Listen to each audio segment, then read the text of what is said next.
Você já ouviu alguém dizer que corredor de verdade usa drop baixo?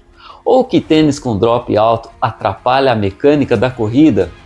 Talvez já tenha escutado também que o futuro da corrida está nos tênis minimalistas, ou que todo corredor deveria migrar para o drop zero. O assunto é amplo, mas o problema é que quando vira moda, ele costuma ser simplificado demais. E poucas coisas foram tão simplificadas nos últimos anos quanto o drop dos tênis de corrida. De um lado surgem os defensores apaixonados do drop baixo, do outro, corredores que não abrem mão dos modelos mais tradicionais. No meio disso tudo, está o corredor comum tentando entender quem está certo, mas talvez a pergunta mais importante nem seja qual drop é melhor. Talvez a pergunta correta seja o que o drop realmente muda na corrida, porque antes de escolher um tênis vale a pena entender o que essa característica faz com a distribuição das cargas, com os músculos, com os tendões e com a forma com que seu corpo interage com o solo.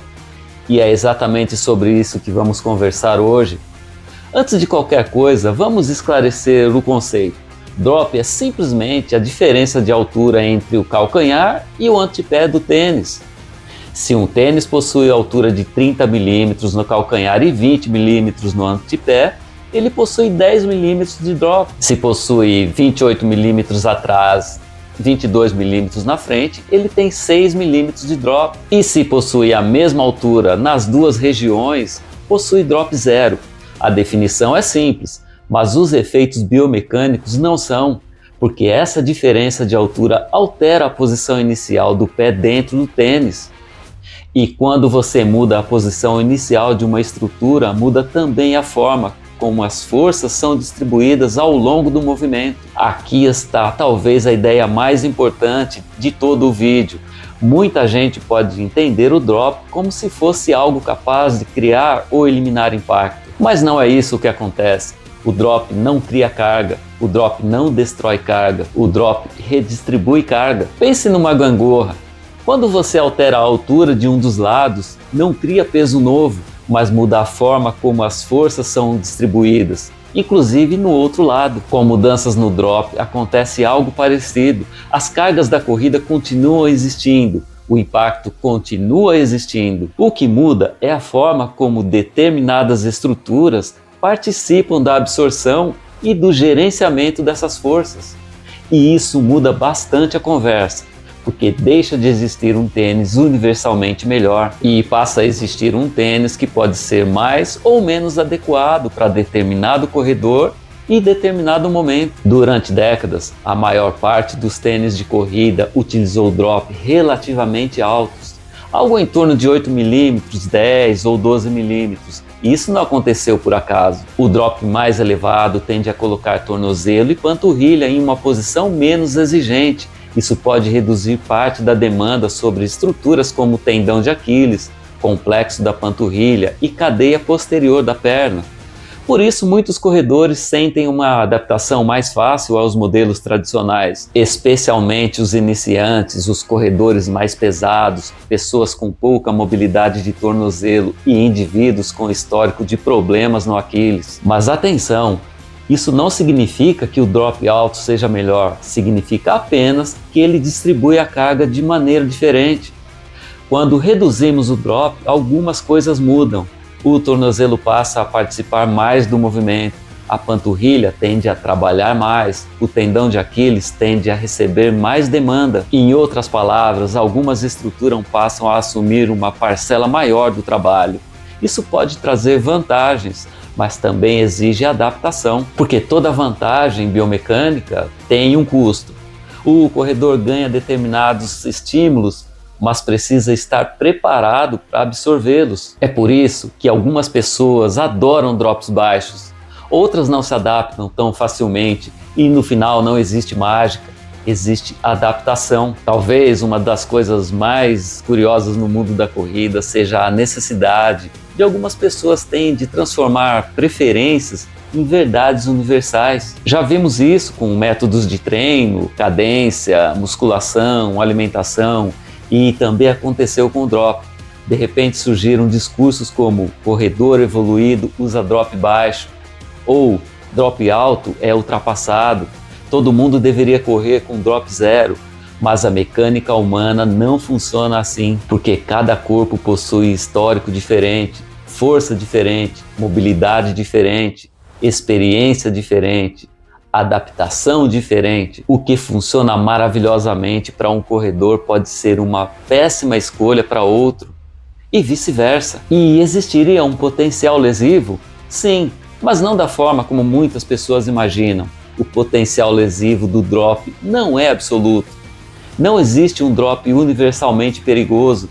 O que existe é uma interação entre carga, adaptação, histórico do corredor, velocidade da mudança. E é aqui que surge a maior parte dos problemas. Aqui chegamos a um ponto extremamente importante.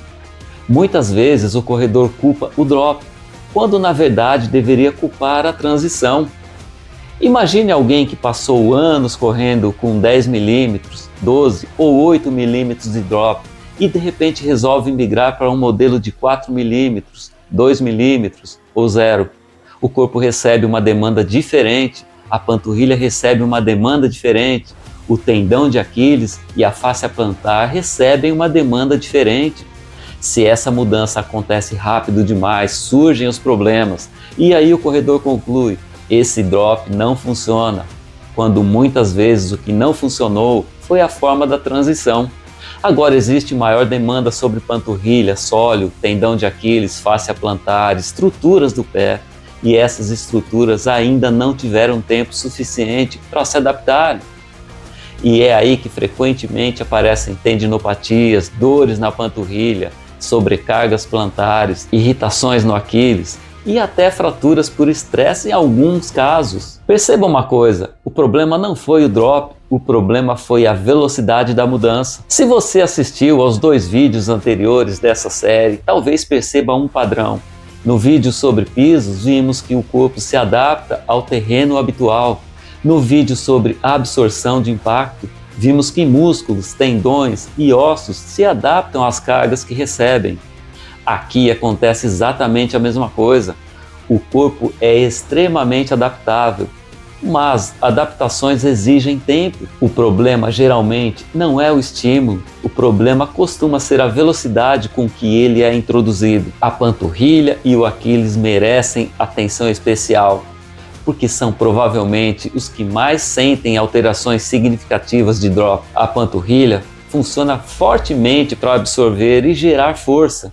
O tendão de Aquiles funciona como uma mola biológica extremamente eficiente. Quando a demanda sobre essas estruturas aumenta, elas podem se fortalecer, mas apenas se recebem tempo suficiente para adaptação. Caso contrário, aparecem as sobrecargas, dores, irritações, inflamações. Então, mais uma vez, não porque o drop seja ruim, mas porque a adaptação insuficiente e carga elevada formam uma combinação perigosa. E esse ponto é pouco discutido. Um corredor que passou anos utilizando modelos minimalistas ou drops muito baixos também cria adaptações específicas. O seu sistema músculo-tendíneo aprende a lidar com aquela demanda, e se esse corredor migra abruptamente para modelos mais altos, extremamente macios, ou muito diferentes do que está acostumado, também pode estranhar a mudança. Agora, essa redistribuição não acontece apenas ao redor do pé e da canela, ela pode também subir por toda a cadeia mecânica da corrida, aumentando a participação de estruturas mais acima, como joelho e quadril, no gerenciamento e na absorção das forças. Não porque um modelo seja melhor ou pior que o outro, mas porque o corpo estava adaptado a uma determinada forma de trabalhar, passou a receber um estímulo diferente e precisa reaprender a lidar com essa nova distribuição de forças. E mais uma vez, na corrida nada funciona isoladamente. Piso, tênis, pé, tornozelo, joelho e quadril fazem parte do mesmo sistema. E muitas vezes, uma mudança aparentemente pequena no calçado altera o comportamento mecânico de toda a cadeia de movimento. E existe um drop ideal? Essa pergunta decepciona muita gente, mas a resposta honesta é não. Não existe um número mágico, não existe um valor universal, nem existe um drop cientificamente superior para todos os corredores. Existe apenas uma combinação entre características individuais, histórico, objetivos, experiências e adaptação. Alguns corredores convivem muito bem com drops altos, outros se sentem excelentes com drops baixos, e muitos utilizam diferentes modelos ao longo da semana. Agora pense em uma mulher acostumada a usar salto alto diariamente. Ao começar a correr, é possível que ela se adapte mais facilmente a drop elevado e encontre mais dificuldade em modelos de drop baixo. Não por uma questão de qualidade do tênis, mas porque o corpo carrega consigo anos de adaptação a determinadas posições e estímulos. E existe outro aspecto interessante nessa discussão.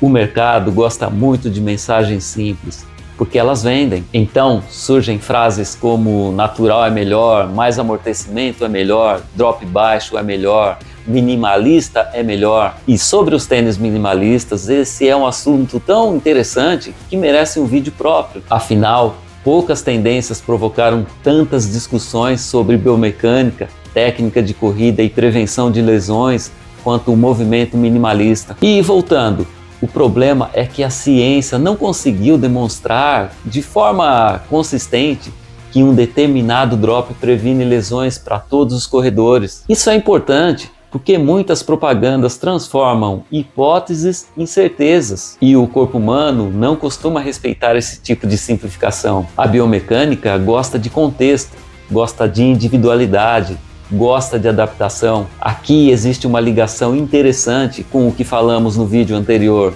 Diferentes tênis oferecem diferentes geometrias, diferentes espumas, diferentes velocidades, diferentes drops. Isso significa que eles geram estímulos levemente diferentes e essa variabilidade pode ser positiva, porque o corpo deixa de receber exatamente a mesma carga todos os dias. Claro que isso não significa trocar radicalmente de modelo toda semana, mas significa que um rodízio inteligente pode aumentar a diversidade de estímulos. Talvez essa seja a grande conclusão dessa nossa série até aqui.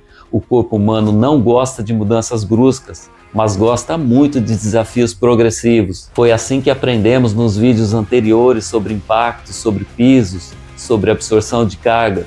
E o link deles vou deixar aqui para você na descrição.